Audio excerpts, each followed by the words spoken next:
welcome back to my channel. It's me again, Aisha Tariq, Filipino wife in Kashmir, Pakistan. Today is September 26 and today is Tuesday and the time now here in Pakistan is 3:45 p.m. Ito na harvest ko na ito yung mga dito, yung mga popcorn. Kahapon, inharvest namin yung iba kaya binalikan ko ngayon na kunin lahat. Kasi baka masisira. Umuulan pa naman. Nung isang gabi, ang lakas ng ulan. Kaya kinuha ko na lang ito lahat para ibilad ko na lang. Ayan, ito yung nakuha ko. Ayan. Ito mga popcorn, ito lahat. Kahapon, hinarvest namin yung iba. So, ito kunin ko yung mga natitira dito, yung popcorn.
Dana.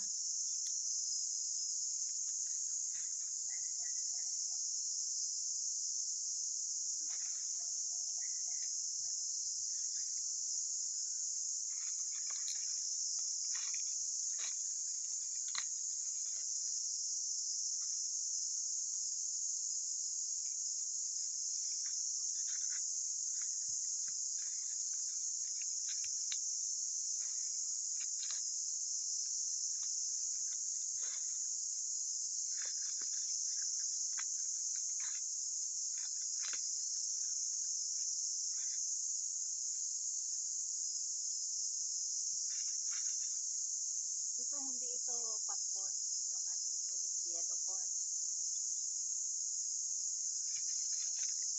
Kunti lang ang tinanim namin, try lang namin.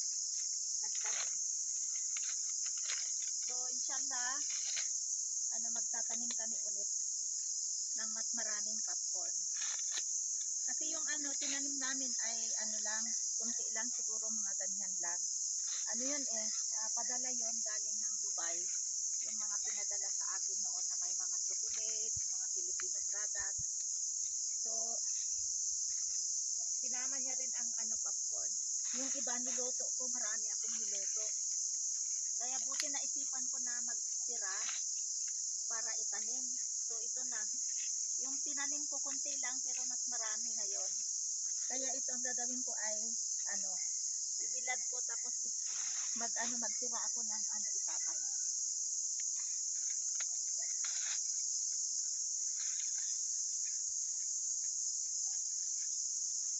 Ayan malaki. Yung iba walang hindi kompleto. Kulang-kulang ang ngipin. Gaya nito maliit, ang liit.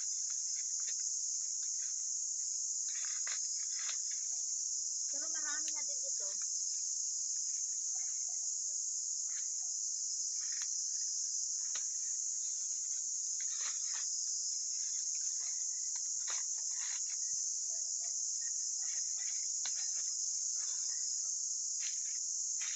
Yung balat niya, dapat ano ano dito iiwan dito kasi pag ano ito dry, ibibenta ito itong mga itong mga puno niya at saka mga dahon, itong mga ano niya, balat.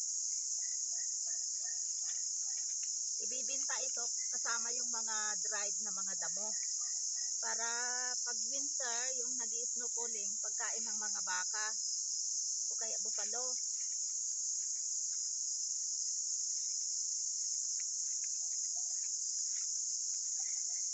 May nalaglag na ano na.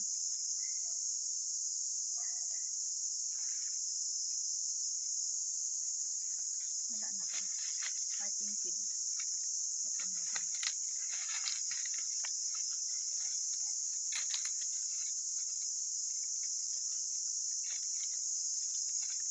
Finish.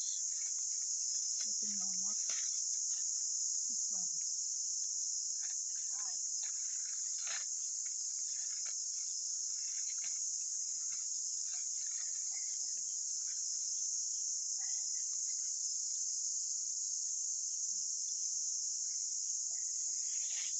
This one. No more.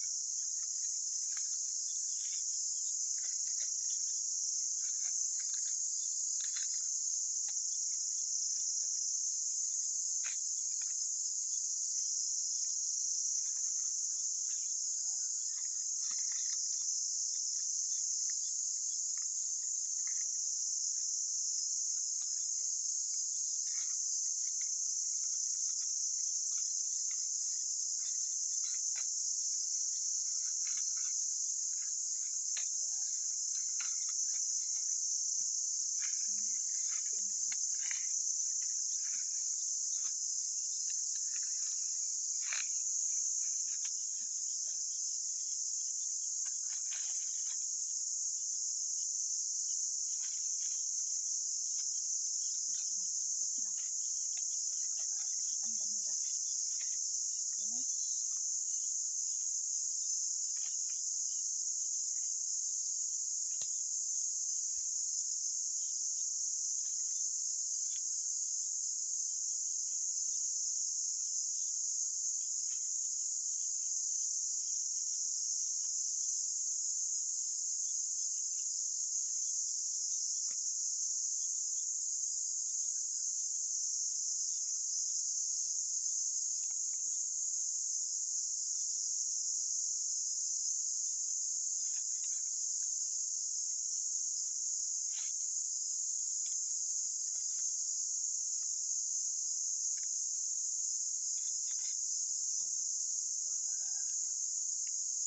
Tanggal.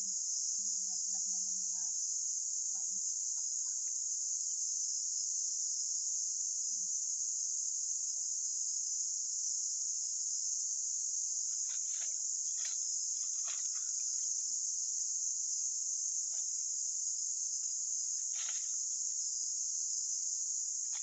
No more. Ayan, ito yung kinuha ko ngayon, kahapon. Ganito din kadami. So marami na ito pag natanggal na yung ano niya. Anong tawag dito? Yung kapitan ng mais. Ewan ko anong tawag sa Tagalog o kaya sa Ilocano, hindi ko na rin matandaan. Tawag dito ay disla, yung pag natanggal na yung mais, yung niya, yung mais, yung tawag dito ay disla. Tapos pwede ito panggatong, yan, itong disla na ito. Ito yung kinuha namin ni Lakay yesterday. So, ang daming ito yung balbas, yung balahibo. Dapat tanggalin ito. Tingnan nyo ito, oh. Kunti lang yung yung ngipin ng mga mais. So, ito naman yung kinuha ko ngayon. Ayan. So, dito ko ilagay lahat. Ayan. May kamatis pa napasama kasi kumuha ako ng kamatis at saka yung yung coriander at saka coriander leaves at saka at saka mint leaves.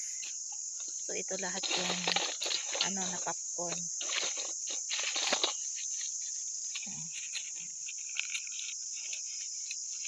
Ayan, ito lahat. Kunti lang yung tinanim namin, siguro mga 2 lang siguro nito.